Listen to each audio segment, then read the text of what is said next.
the idea is that it'll get shared and reused and recopied. There we go. What does this mean? It means what I was just talking about. It means you are, OERs are able to be reused. We call these the 4 R's, reused. So I can take, we'll use this PowerPoint as an example. You can take this PowerPoint, and I'm going to go back actually. You can see down at the bottom, I put a CC BY license on it. So you can do anything you want with this PowerPoint if I put it out for anyone to access, as long as you give me attribution for it. That's what that's called, it's a CC BY license.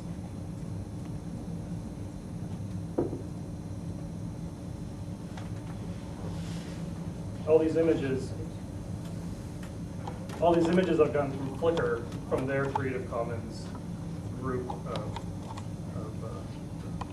pictures. And you can see down at the bottom, and you can't see on this slide so much, but there's just the source code from where it is, so I've attributed it to everybody. So anyway, going back to where we were at, OERs would be able to reuse. So you can take this PowerPoint, you could reuse it for a presentation that you're doing. You can revise it, you can take out a slide. You could put in a slide. You can remix it, you can take out this picture and put in a new picture. You can add music to it. You can mash it up. And then redistribute it. You could download this, burn it onto a CD. And if I haven't put a non-commercial CC license on it, you could even make money off of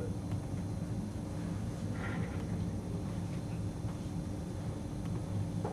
So why does this matter to me?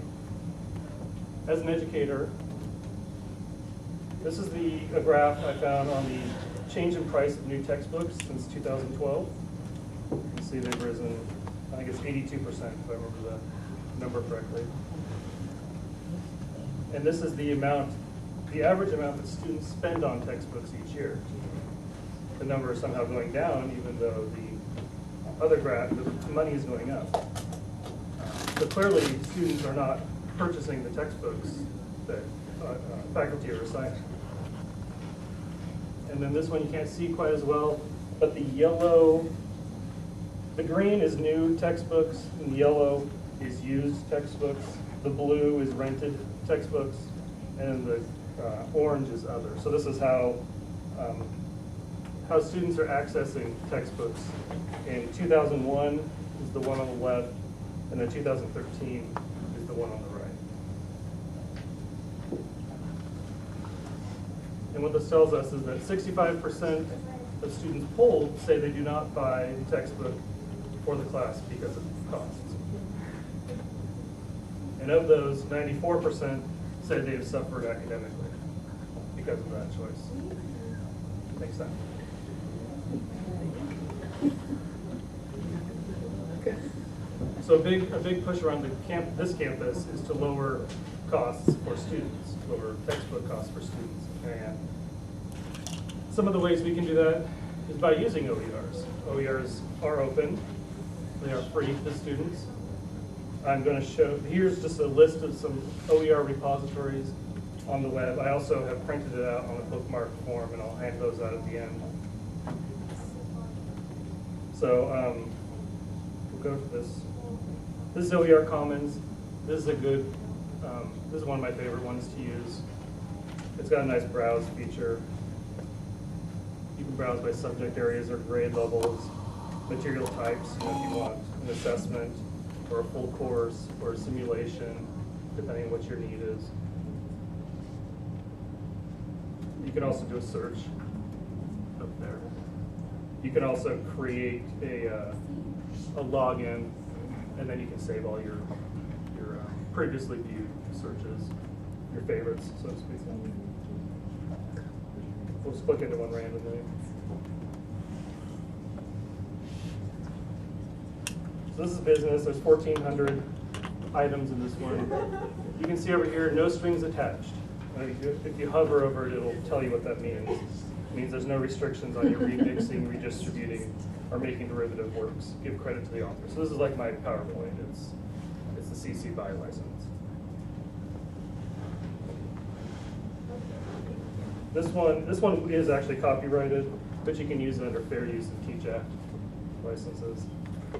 This one's share only. You can't change it. You can't do anything with it, but you can give it out as much as you want. Anyway, it just tells you what's in there.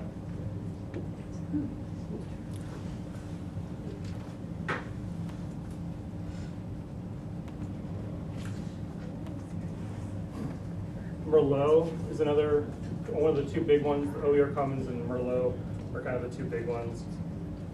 Open Academy is all videos. It's a lot of lecture videos, but then I was noticing in the nursing, in the health section, there's actually some cool videos on like how to use a respirator, how to intubate a patient, or just different how-to videos. This Open Course Library, this has lots of textbooks, but it also has mostly great materials. And then AMSR is one that is to do with the hard sciences. So I was noticing there's stuff on agriculture,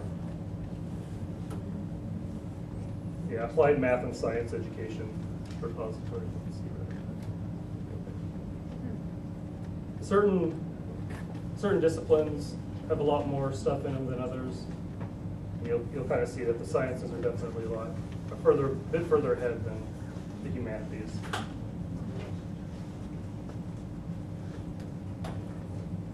So these are some OER repositories on the web.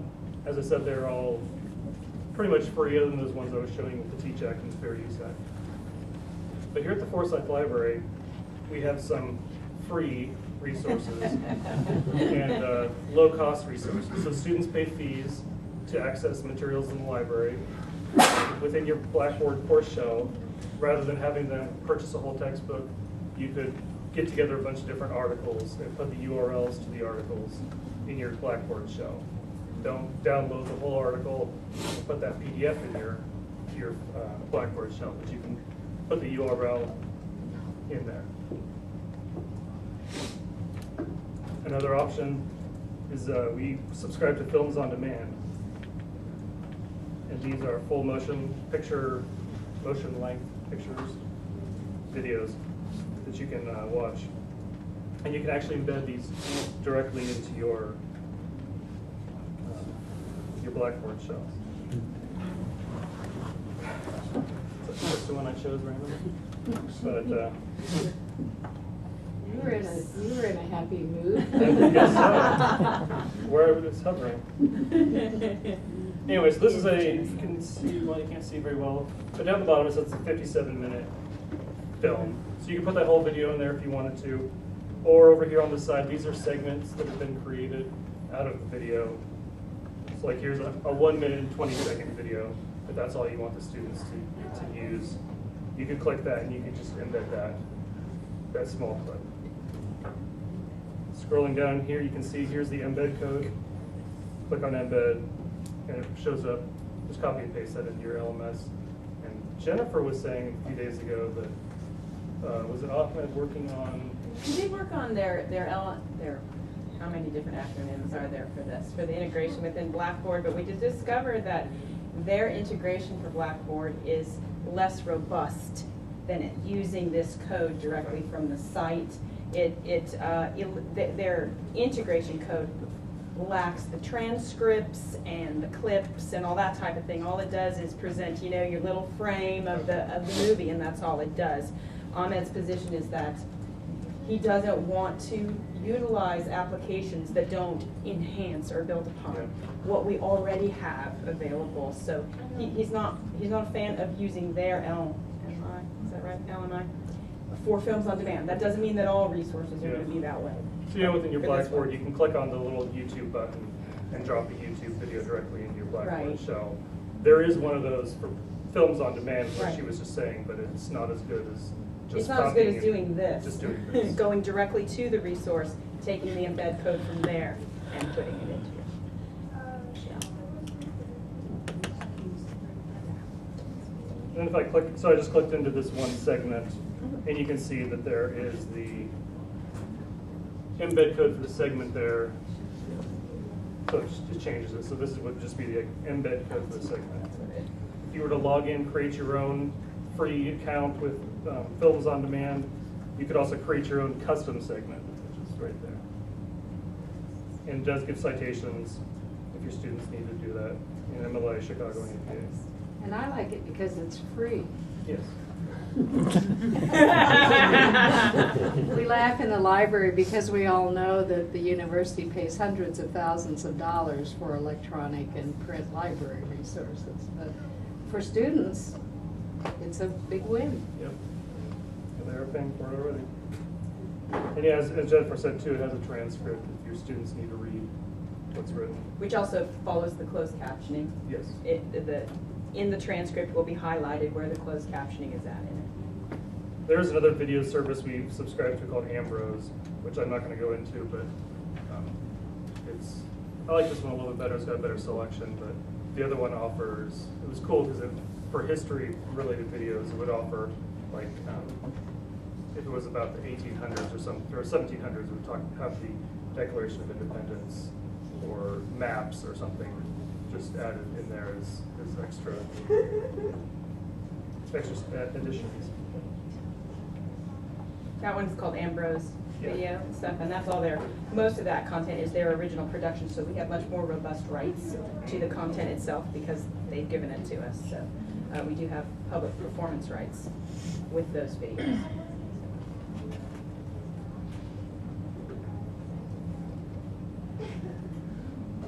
And I'll show you just how to get to all these. So if we're here on the Forsyth Library's main page, fhsu.edu/library, you scroll down to find articles and databases here. And then you go here to databases, our full list of A to Z list of databases. There's ones you're familiar with, like Academic Search Premier, but then if you were to scroll down, there's the Films on Demand, and Ambrose is back at the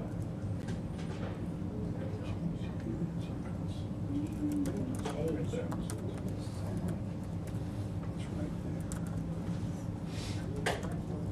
And actually, while I'm here, I want to show you the best way to do those video or articles. Thank you. Topic. We'll stick with genocide Since we're in such a happy place. Yes. It's Friday.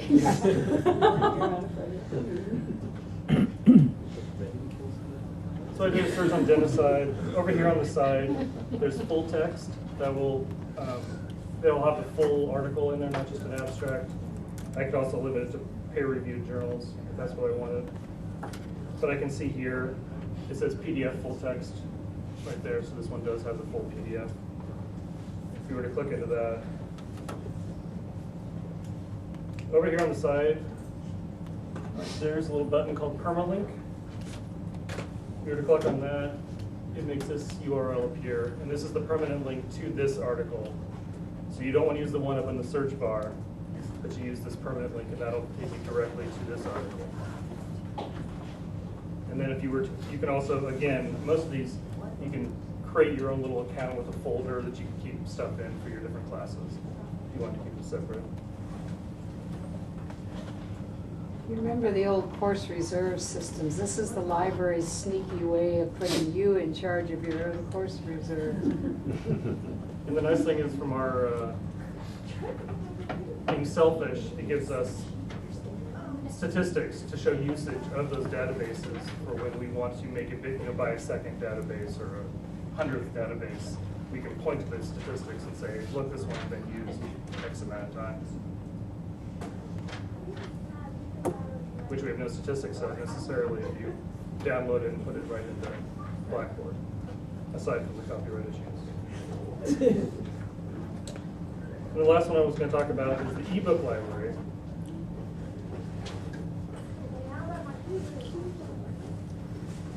This one's good for, again, textbooks, lowering costs for students.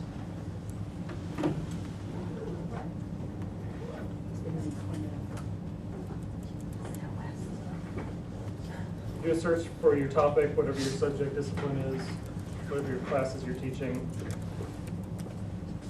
You have to remind me on numbers.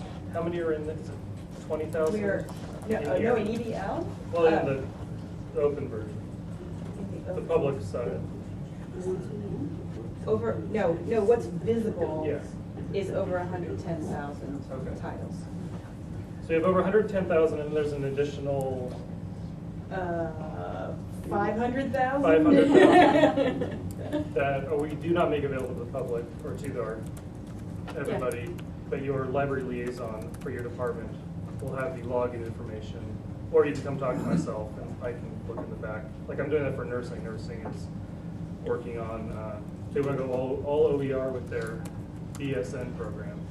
So I was stupid and put my foot in my mouth and told them to just send me their syllabi. Good job, Masyn. Good service.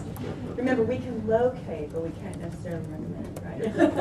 Oh yeah, I'm not recommending anything. They're doing the hard work. They have to go through my list of items. So let's say this was a book that I wanted to make have the students read as a textbook. They can read online for 5 minutes. After that, it prompts them to do a checkout.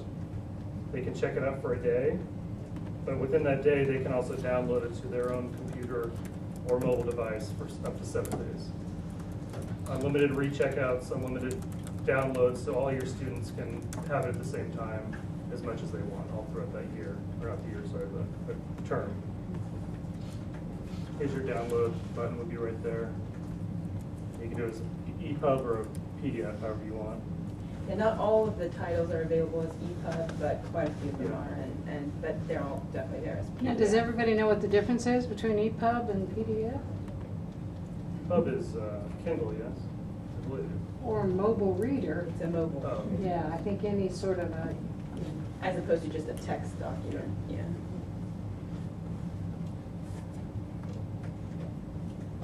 The other nice thing about this is if you wanted yours, let's go back to details, not details, contents. If you want your student just to read one chapter out of the book, rather than having to buy the whole book, you could just point them, read chapter 3 of this book. And then they wouldn't be spending the money on a whole book for one chapter. And there is a way to provide the link Yes. for that from the, not within the book, but from the splash page and the detail description of that. So if you wanted them to read this book, in this one, you would actually provide just this URL that's up here. And then from going to the table of contents, I wanted them to read chapter 3. You just right click and do the copy link address, and this would be the link to just this chapter Right. for them.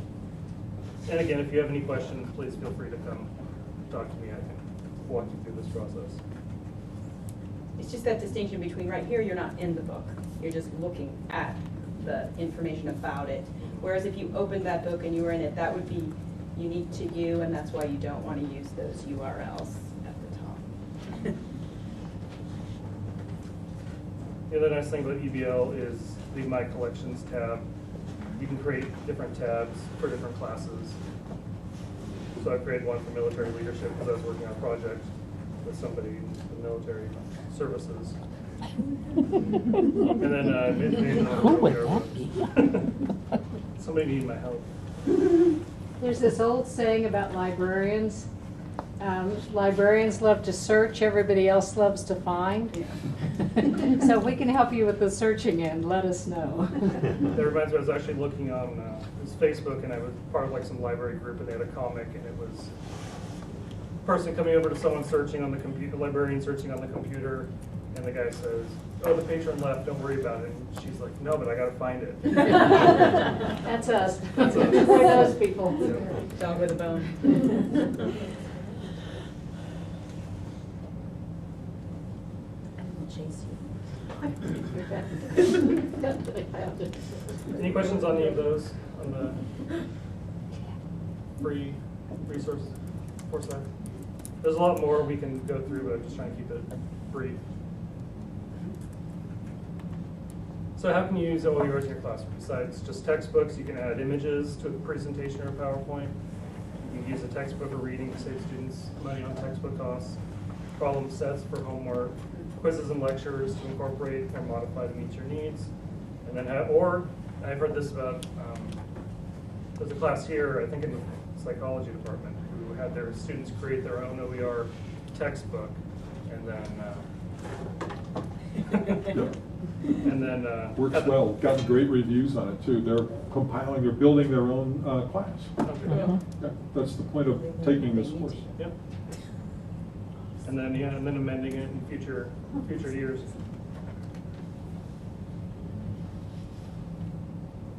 And then for your own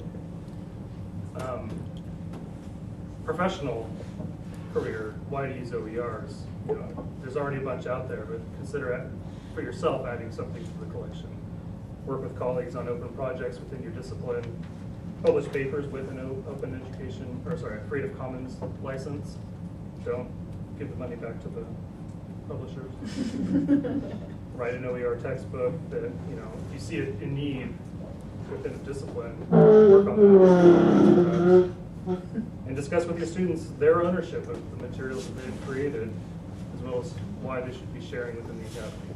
And so that all leads back to collaborate. Everyone you will ever meet knows something that you do not. Or Bill not. Any questions?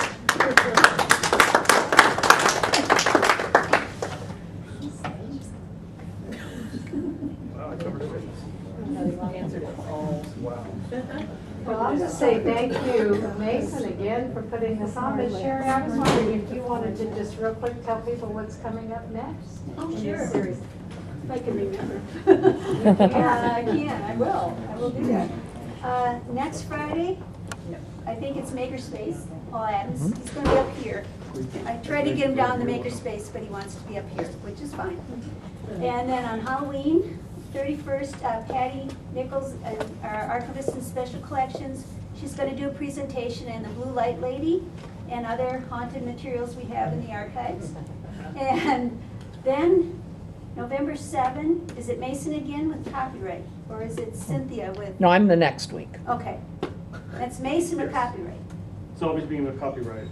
on November 7. And we are. And then Overlap. on the 14th, it's Cynthia, going to talk about the TLC, the Learning Commons. Actually, I'm talking about using video in the classroom. Oh, okay, yeah, that's right. I forgot.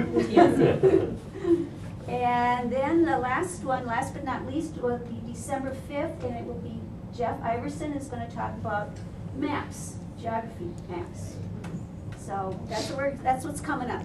All right. So stay tuned and come on over. And thank you all for coming. We really appreciate it. And grab lots of coffee before you leave. It's long Helps night. It's concentration. Friday. All right. Well, thanks very much. Thank you. Great job.